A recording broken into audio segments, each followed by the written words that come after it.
What's up, everybody? It's your boy Sunny. So, I wanted to get started on drawing and give you some of my 2 cents about it. So, I originally started drawing at a very young age. Both my parents drew, and pretty much they didn't teach us by showing us skills, as in draw this way or that way. They pretty much just drew in front of us, and that's how we learned was just by, hey, you just do it. And it was as simple as that. And I just ended up adding more to it when I went to college for it. So I gotta thank my mom and pops for teaching me their ways. And I gotta thank my wife for getting me to go to college because I did not think I was a college guy. But I went my first semester during the summer, and a lot of people thought I was crazy because they say summer is the hardest time to go, and it goes pretty fast. But if you start off with the hardest part, and everything else gets easier. So I hope that makes sense for you. So all I'm simply doing is using my pen tool for everything, and three of my basic tools I'll say is the Pathfinder, the pen tool, and outline stroke. I think that's pretty much it. Often I do use another stroke in there. I just round off the edges, only because if you look at it, it looks like the teeth are sharp, but they got rounded edges to it. And that's one of the things my instructor taught me my last 2 semesters, Sunny. He said two things. First of all, he said you need to match everything that you draw. So if it's rounded, everything needs to be rounded. You can't have something else be super sharp and things throw it off, because that's just not the way the mind works. And he really enforced that in us, and I just kept with it. So I do that on everything. Everything's rounded off. Pins, the edges and everything. I always do an outline first, and then afterwards I do a fill, but I just duplicate the layer. Pretty much, you could highlight it too, but I always outline the entire thing. After I make my little adjustments and tweaks just like this, you'll end up seeing in a little bit that I ran into a little bit of hiccups, but there's nothing that I couldn't fix. Just cleaning it up. As I said, there's a perfect outline. Now I'm going to take out the back side. I pretty much just picked that little eye, I poked it, blinded it for a second so it doesn't show my sketch that I originally drew in my drawing book. I took a photo of it, emailed it to myself, and then dragged it over to Illustrator. So it was as simple as that. So I don't always start off drawing on my tablet, but this is more of just starting off with the intro of my drawing and a little bit about me. And later on, if you got any questions, I'll go ahead and answer them, so comment down below.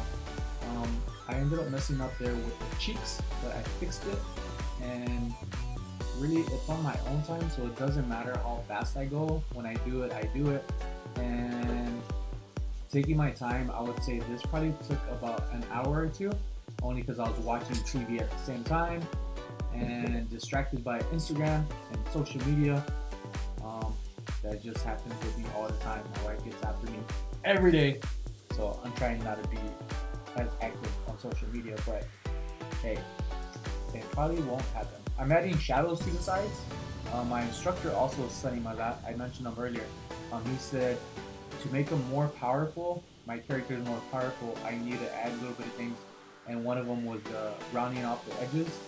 If that's what I want to do, I need to be consistent with that, and also giving it depth of field. So giving it shadows makes it not look so much as 2D, even though it's 2D. Even if you see something on here built on a 3D program like Maya, it's still 2D because it's flat. But the perception of it, or perspective, is that it's 3D. And I'm just trying to follow the basic concepts of shadows, so I'm doing it more like it's coming from the top left down to the bottom right corner. So that's how I'm kind of just going off of the shadows. It doesn't have to be perfect, especially when you draw. You give it your own style and you give it your own signature look, and people will recognize you for that more than anything, rather than trying to be like anybody else. Be yourself and make your own little style up. That's how people get recognized, and that's how people remember you a lot longer than you changing it up often. Here's the toes. What I ended up doing, because of this, and it's Valentine's Day, my sketch I drew last night, if you saw it earlier, was February 13th. And then this morning I woke up really early and started getting to drawing, and I was like, hey, well, it looks like in my head Cupid's gonna shoot arrows at him, so I ended up going off of that.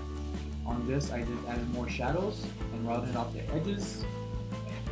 They look pointy at first, but once you finish that object and they have sharp edges like that, go ahead and click A on your mat. And you see those little dots, just go ahead and zoom in and pull them down and you'll see what I'm talking about. And you can round off instead of it looking so pointy.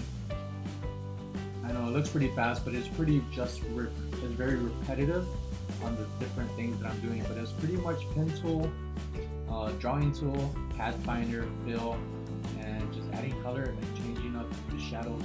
So the shadows is actually just a little darker of the yellow that I use for Rawr. And then I just added shadows to the horns. So it's a character within a character, and I've been drawing this guy I think for about maybe 2.5 years now. Gonna fill in the black one for the back one just to make it look with the depth of fill, like I said, and I added just little more shadows just to give it a little bit more of a dimension. And it was really simple. I just copy and pasted and just resize thing, and I used the original drawing that I did the day before, the one on the right, just to make sure all the colors are exactly the same. And that's one thing you need to do when you work with characters. It's okay to change up the colors, but for the most part 90% of it needs to be consistent, and that's how the repetitiveness makes it stand out even more. And later on you could just add to it. You could make it look like a zebra color or a cheetah or whatever you want to do. And again, just adding shadows to the bottom. I was trying to make it darker, but I didn't like the way it looked darker. You'll see here in a second. And then I ended up using the eraser to cut out the white in the nail, so that way it's not like, hey, you messed up. So, and it doesn't have to be perfect. Nobody sees those little mistakes, and if you didn't see it here, you would have never known.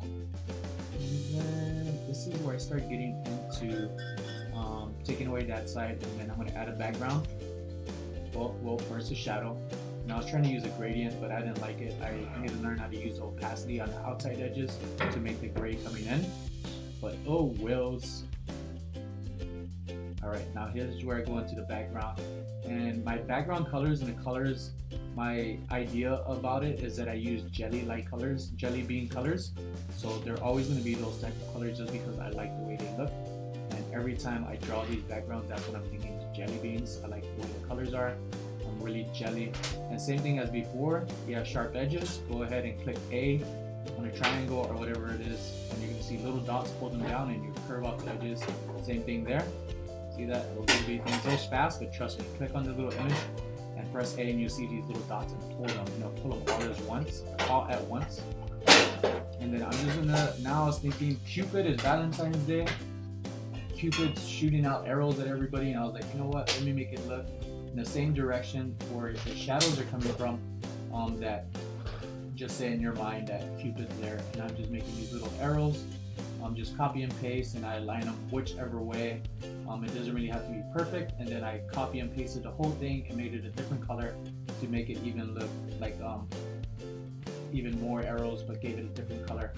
And I put it behind Rawr rather than in front, so it gives it a little bit more of dimension.